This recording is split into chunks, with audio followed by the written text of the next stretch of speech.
Bonjour à tout le monde. Bertrand Pavlik, avocat à la Cour au barreau de Paris, donc spécialisé en immobilier, droit des contrats, et enseignant à l'université de Paris 1. Et alors il y a un rapport quand même avec le livre aussi, puisque pendant 20 ans j'ai été élu à la mairie du 16e avec la délégation du patrimoine. Donc effectivement, on a vu beaucoup d'immeubles, de maisons, etc. Et je remercie Philippe, avec qui on a fait une belle aventure sur les maudites demeures. En fait, ces maudites demeures, finalement, c'est du pain béni.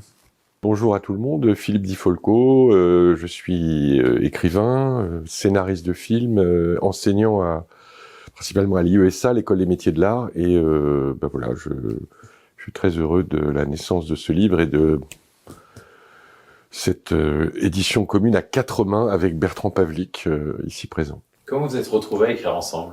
Nous nous sommes connus dans une sorte de séminaire littéraire qui avait lieu en Aubrac, et on devait intervenir chacun sur un sujet avec une thématique donnée.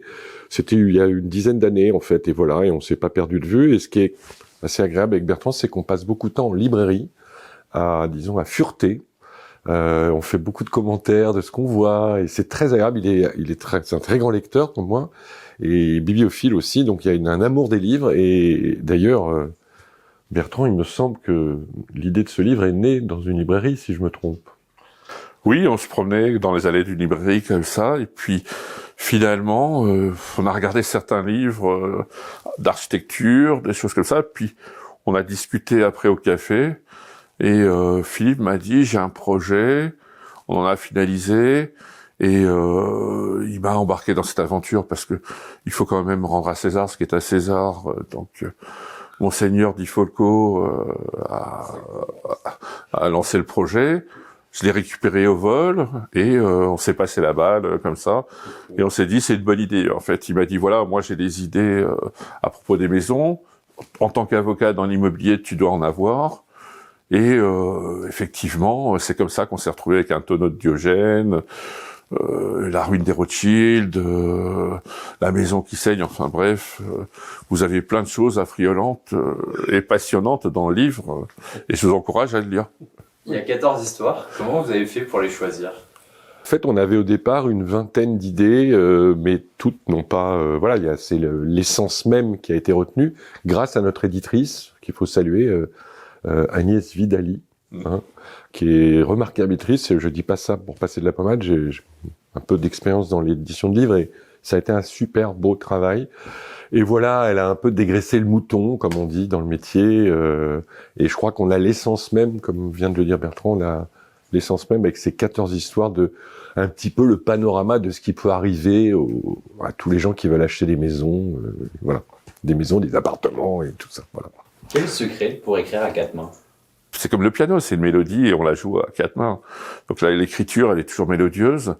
Je crois qu'on peut dire que ça a été bien écrit sans nous lancer de fleurs.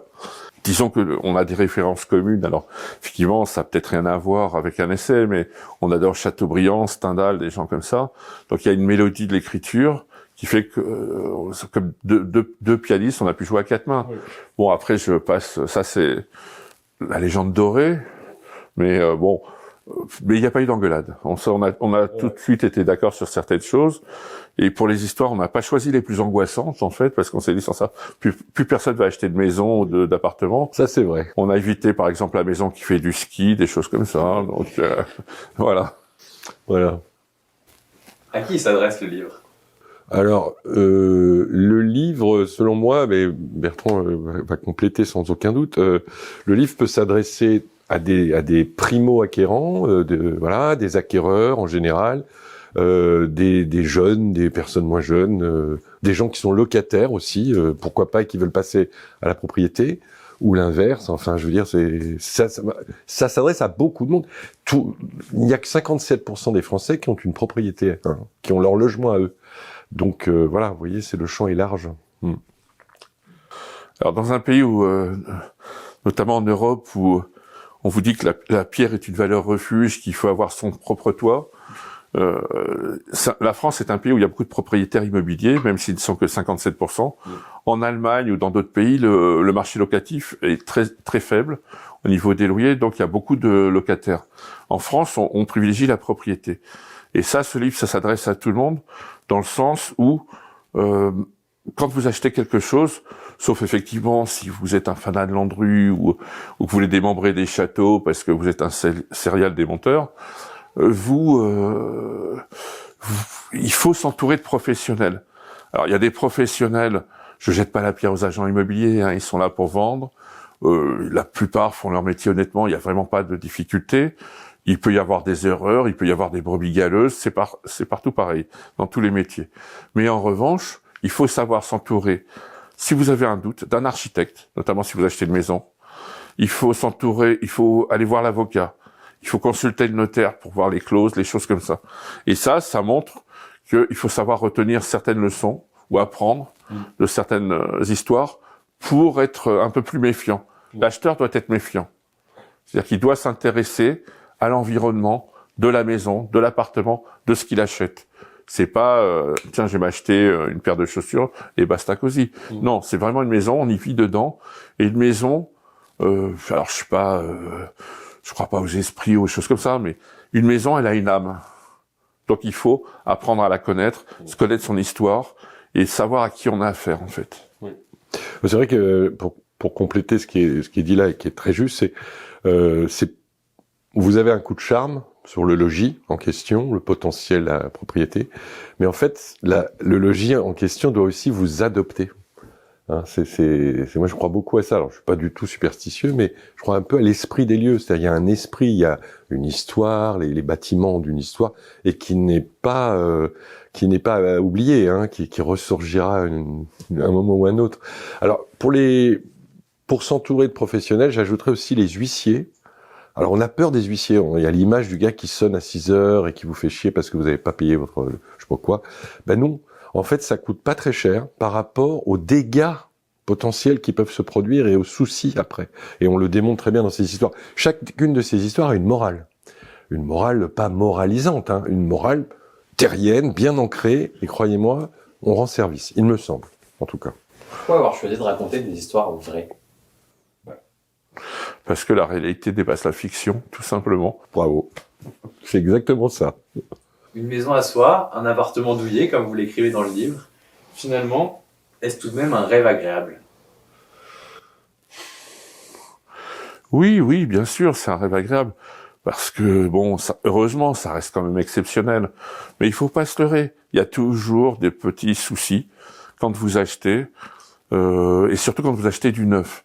On sait très bien, alors, je vais pas me faire des amis, mais que tel ou tel promoteur, pas bâclera, mais fera des économies sur tel ou tel poste, même si l'appartement est super, etc. Mais le balcon sera pas fini, il y aura un problème, il y aura des choses comme ça. Donc il faut vraiment toujours regarder. Alors on n'a pas parlé de la vente en l'état futur d'achèvement, par exemple, donc qui est l'achat sur plan et qu'on finance au fur et à mesure, mais peut-être plus tard. Mais ça, c'est effectivement une approche qui va nous intéresser parce qu'il y a beaucoup de problèmes. Et notamment des problèmes au niveau de la construction et des problèmes au niveau de l'entourage et du montage de l'opération. Mais ça, je le réserve pour... on verra. Pour la prochaine fois. On n'a pas parlé de l'achat sur plan, c'est vrai, mais il y a une histoire formidable qui est l'Arche de Noé. Comment tu l'as appelé? L'Arche de Noé de la rue Béranger, qui est une histoire incroyable, où là, c'est une maison qui va devoir être... des constructions à venir. Vous voyez. Donc il y a des visites d'experts, etc. Et là, c'est du Fellini, quoi. Enfin, moi, j'en dis rien, mais c'est assez désopilant et en même temps dramatique, quoi. Voilà, c'est à la fois tragique et comique ce que vous avez dans ce livre. Ben, c'est comme la vie, hein. C'est-à-dire il y a des hauts, des bas. Mais moi, je continue à croire que ça rend vraiment service parce que quand nous sommes allés en librairie avec Bertrand, j'avais un besoin de ça, vraiment en tant que c'est dans ma vie privée. Et je ne trouvais pas le livre. Donc je me suis dit, on va le faire. Et voilà, c'est comme ça que c'est né. Voilà. Vous envisagez une suite? Oui, croisons les doigts. Si notre éditeur est bien content de nous, s'il est content des chiffres, hein, parce qu'il faut pas se leurrer, il faut vendre du livre. C'est pas facile, il y a beaucoup de concurrence. Mais il se trouve que le livre est assez original, il me semble en tout cas, et que s'ils sont contents, on va en faire. Nous, on est prêts pour un deuxième tome, hein, ou voilà, quelque chose qui serait dans la lignée en tout cas. Alors effectivement, j'aurais pu vous donner les recettes d'un avocat. Ces livres sont utiles, hein, c'est pas ce que c'est pas ça que je critique. Mais en revanche, ils vous racontent pas l'histoire dans laquelle vous embarquez, quelles sont les conséquences, etc. Ils vous disent attention à ça, à ci, mais pas l'histoire. Et là, vous avez l'histoire avec les conséquences juridiques, notamment la rue Béranger. C'est là, on se place du point de vue du propriétaire qui loue. Et vous allez voir, il faut quand même faire attention un minimum aux locataires qu'on va prendre. Je crois que cette histoire, je peux vous dire... Vous avez qu'à acheter le livre, vous voulez savoir la Je suite. vous conseille juste de vous passer alors, pas peut-être Ventura si vous avez la version, ou Sacha Distel. Tout va très bien, Madame la Marquise, ou d'alors de regarder le film avec Noël, et vous verrez, c'est pas forcément de la fiction.